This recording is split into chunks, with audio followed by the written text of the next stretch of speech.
People always say danger announces itself with footsteps or shadows. Not tonight.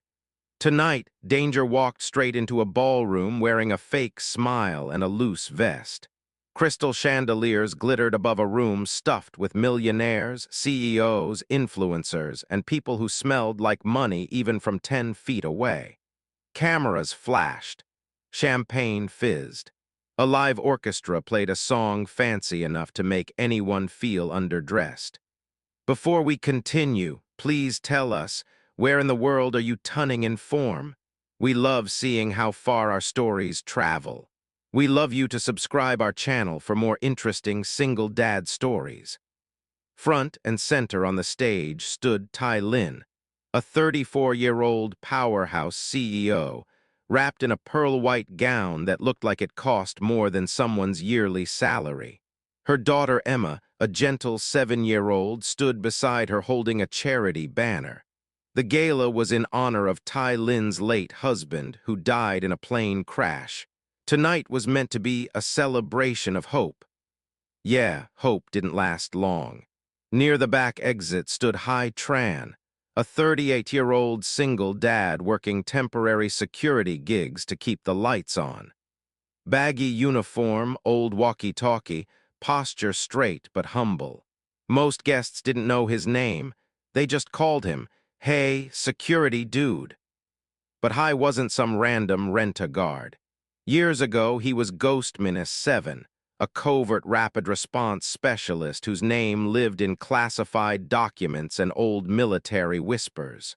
Nobody knew that tonight they were standing in the same room as a man built for chaos. Huy scanned the crowd. 2 exits, 1 balcony, 3 unattended bags, a dude with mismatched shoes and a vest bulging in the wrong places. Something felt off. His instincts, sharp, deadly, unmissable, rang like sirens. He pressed his walkie-talkie. "Control, I got a possible threat at 4 o'clock, requesting verification." Static. Then an irritated voice. "Relax, man. Everyone here is pre-screened. Don't freak out the rich folks." Huy gritted his teeth. Behind him echoed a memory, his wife in a hospital bed, her final whisper, "Never let anyone die when you can stop it." He kept watching. Then it happened. A scream tore through the music. The suspicious man ripped open his vest. A gun glinted under the lights. The barrel aimed straight at little Emma's chest. Huy didn't think, didn't hesitate, didn't blink. He launched himself forward, past chairs, past guests, past every warning he'd been given. He moved like a man who had trained his whole life for one moment. And as the shooter's eyes landed on him, the man froze and whispered, terrified, "No, not him. Not Ghost 7. The gala had no idea what kind of legend stood among them, but they were about to find out. What happens when a ghost from the past takes a bullet meant for a child? Part 2 reveals the shot that changed every life in that room. If this story touched your heart, don't forget to subscribe and return to our channel for more life-changing, emotional, and heartwarming stories. Chaos doesn't politely knock, it kicks the door in.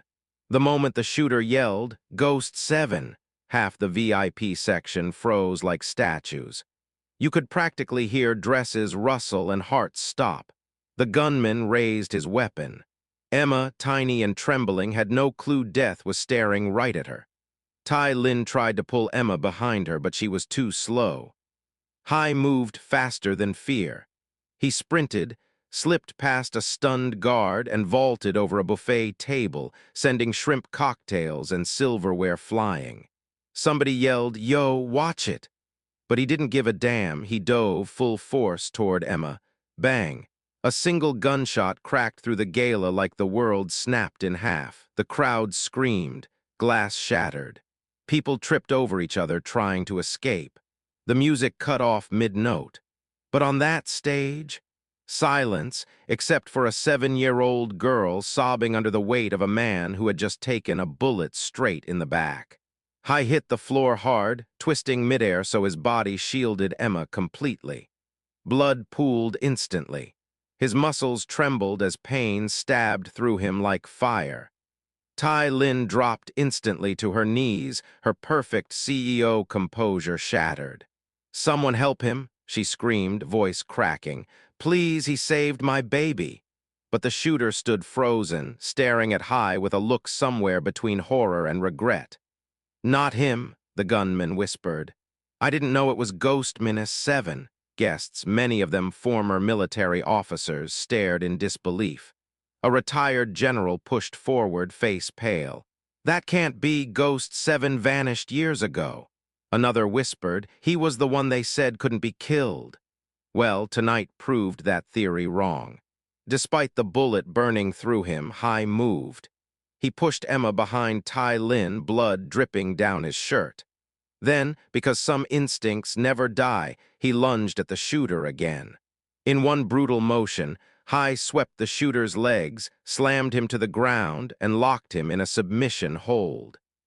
Every officer in the room watched, stunned, as the supposedly invisible security guard handled the attacker like he was collapsing a tent. And then the strength left him. Huy fell sideways, vision blurring, Emma's screams fading into white noise.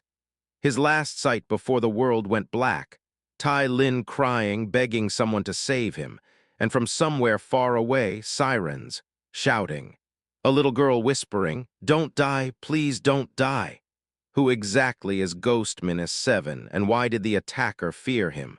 Part 3 digs into the past Huy tried so hard to bury. Huy's world dissolved into darkness, the kind that felt thick and heavy, like sinking underwater. Voices came and went, sirens, crying, the clatter of medical gear, but everything blurred together in a fog. Inside the ambulance, Tai Lin held Emma tightly while paramedics worked over Huy. Their hands moved fast, oxygen mask, IV line, gauze, pressure packs. Every beep of the monitor nearly broke her. "Stay with us, man," one EMT muttered, slapping Huy's cheek lightly. "Don't you dare clock out on my shift." For a split second, Huy's eyes cracked open. He whispered one thing only. "You're safe." Emma burst into tears. Tai Lin looked like she had forgotten how to breathe. Then he went under again. As Huy drifted in and out of consciousness, his mind dragged him backward to a memory he had spent 5 years trying to kill. A burning convoy, screams, explosions, and in the middle of it all, a child. That child, the one he couldn't save, his team, a covert rapid response unit known only by code names, was late by 2 minutes. 2 damn minutes. That tiny sliver of time cost a child their life. Huy held the kid in his arms while the light faded from their eyes, and that moment became a curse that followed him everywhere. A soldier who saves thousands feels nothing. A soldier who loses one child feels everything. Huy left the military after that. No ceremony, no medals, no thank you for your service. He turned in his badge, walked off base, and vanished. That's why they called him Gunman-7. Not because he was dead, but because he chose to be. 4 hours passed. Tai Lin sat in the hospital waiting room, her hands stained with Huy's blood, Emma asleep in her lap. She couldn't stop seeing the moment he lunged for her daughter. No hesitation, no fear, just raw human instinct. A nurse stepped out. "Are you family?" "No," Tai Lin whispered, voice shaking. "But he's not staying in this hospital alone." The nurse softened. "The surgery is going well. The doctor will speak with you soon." Minutes later, the surgeon emerged, exhausted but smiling faintly. "He's stable." Bullet missed his spine by less than an inch. A miracle, honestly. Tai Lin nearly collapsed in relief. Hours passed before Huy opened his eyes again, and when he did, someone small was holding his hand. "Emma." "You're awake," she whispered, voice cracking. "You saved me." He tried to smile, weak and crooked. "Hey, kiddo, you okay?" Her tears answered for her. Then Tai Lin stepped into the room. She didn't look like a CEO anymore.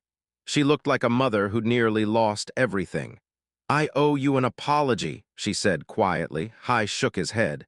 "You don't owe me anything." "Yes," she said firmly, her voice breaking. I owe you everything. But an apology was nothing compared to what she was about to offer him. Part 4 reveals the offer that could change Huy's entire life and his daughter's. Huy sat upright in his hospital bed, bandages strapped across his torso, pain stabbing with every breath. But when the door opened and a small tornado with pigtails sprinted in screaming, "Bah!" the pain didn't matter. Min Kao, his 8-year-old daughter, threw herself into his arms. Her tiny voice broke. "Daddy, don't ever scare me like that again." He held her, tears burning his eyes. "I'm okay, baby. Promise." Emma stood on the other side of the bed, watching in awe. "Your dad's a superhero," she whispered to Min Kao. Min Kao sniffed. "He's always been a superhero." And just like that, the two girls became inseparable. That afternoon, once Min Kao calmed down, Tai Lin returned. She carried herself differently now, no arrogance, no chill CEO demeanor, just gratitude. She sat beside Huy and placed a business card on the table. "I want you to have this job," she said. "Head of security, full salary, full benefits, 5 times what you're making now." Huy blinked. "Ma'am, with respect, I didn't save your daughter for money." "I know," she said softly. "That's why you deserve it even more." He swallowed hard. He thought of his tiny apartment, peeling wallpaper, overdue bills, the tuition he struggled to pay. He thought of Min Kao, sleeping with a photo of him in uniform because she still believed her dad was a hero. "Still, I'm not exactly corporate material," he muttered. "I don't do politics. I'm more of a keep-my-head-down kind of guy." Tai Lin leaned forward. "Good, I don't need someone who plays politics. I need someone who acts when it counts." 15 guards stood in that room, but only one moved. Her words struck deep. Then she added, "And your daughter shouldn't have to watch you struggle anymore." Huy looked away. His throat tightened. He hated how hard life had been for Min Kao. She deserved better. Tai Lin gently continued. "The hospital called your emergency contact. Your neighbor has your daughter, but—" Huy tensed. "She must have been terrified." "I sent someone to bring her here," Tai Lin said. "She's safe." Huy's eyes widened. "You didn't have to." "I did." A knock interrupted them. A nurse peeked in. "Mr. Tran, there's a little girl asking for her father." Min Kao raced in. And in that moment, surrounded by both little girls, by gratitude, by a future that suddenly seemed possible, Huy realized the truth. He wasn't Ghost Menace 7. He wasn't a failure. He was a father worth fighting to become. But accepting the job meant returning to the world he'd run from. Part 5 dives into the struggle and the decision that changes everything. Huy was discharged 3 weeks later, a medical miracle according to every doctor who examined him. The bullet had missed paralyzing him by literal millimeters, but nothing felt the same. Reporters camped outside his building. Headlines spread everywhere. "Mystery hero saves CEO's daughter." "Who is Ghost Menace 7? The security guard with a soldier's instincts. Huy hated it. Being invisible used to be his safety blanket. Now he was stuck under a spotlight he never asked for. One evening, Tai Lin and Emma visited his cramped apartment. The girls, Min Kao and Emma, immediately disappeared into the corner to draw pictures. Both giggled as if they hadn't almost died in the same event. Meanwhile, Tai Lin walked around the faded wallpaper, the broken cabinet hinges, the stack of overdue bills on the counter. Her face softened. "You've been carrying everything alone," she murmured. Huy shrugged. "Life's expensive. Life shouldn't be crushing." He didn't respond. He couldn't. Then she said it again. "Have you thought about my offer?" He looked at his daughter, at Emma, at the apartment that felt smaller every day. "I'm not sure I fit your company," he said. "I'm not polished." Tai Lin sat across from him. "I don't want polish. I want someone with a spine. Someone who doesn't freeze when it matters." She took a slow breath.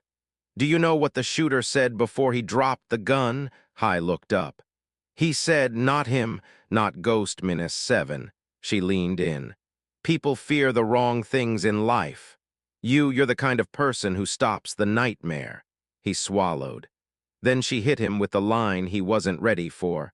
Hi, you saved a child. The child you couldn't save before, that wasn't your fault. But this was your second chance. His breath hitched.